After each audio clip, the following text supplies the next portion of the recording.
সংসদ সদস্য ব্যারিস্টার সুমনের বিরুদ্ধে আচরণবিধি লঙ্ঘনের অভিযোগ।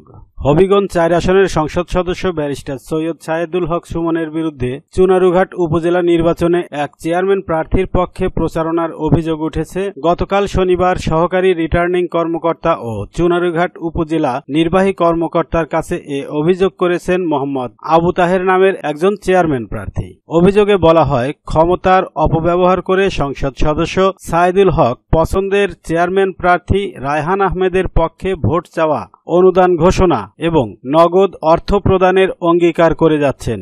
এমনকি ওই প্রার্থীর বিভিন্ন সমাবেশেও তিনি বক্তব্য দিচ্ছেন। উপজেলা নির্বাচনের তফসিল ঘোষণার পর থেকেই উপজেলার বিভিন্ন স্থানে সভা সমাবেশ করে টিআর, কাবিখা, কাবিটা, টিউবওয়েল, ব্রিজ, কালভার্ট সহ বিভিন্ন উন্নয়নের প্রতিশ্রুতি দিয়ে যাচ্ছেন।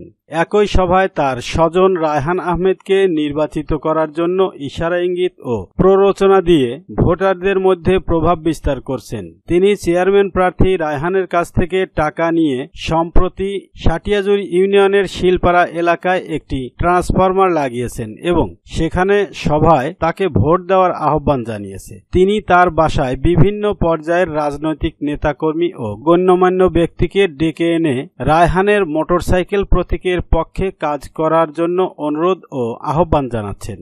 অভিযোগে আরও বলা হয়েছে, ব্যারিস্টার সুমন চা বাগানের শ্রমিকদের ভয়ভীতি দেখান। তিনি রায়হান আহমেদের মোটরসাইকেল প্রতীকের পক্ষে মোবাইল ও হোয়াটসঅ্যাপে ভোট চাচ্ছেন। এগুলো নির্বাচনী আচরণবিধি লঙ্ঘন।